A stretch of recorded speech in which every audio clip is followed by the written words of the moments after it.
অনেক বড় good news এসছে আমাদের হাতে। এতদিন পর ৩৬ দিন লড়াই করার পর ফাইনালি ধর্ষণ অ্যান্ড খুনের মামলায় গ্রেপ্তার হয়েছে টালা থানার ওসি অভিজিৎ মণ্ডল।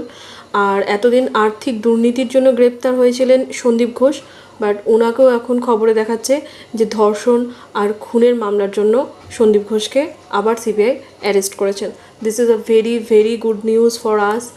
আমাদের এতদিনের লড়াই 14 তারিখে সেই প্রথম রাত, সেই দিন আমি রাস্তায় ছিলাম পুরো রাত। আমি দেখেছি কীরকম হয়, কীরকম ব্যবহার করা হয় আমাদের সাথে পুলিশের দ্বারা, বা পুলিশরা কীরকম ব্যবহার করে।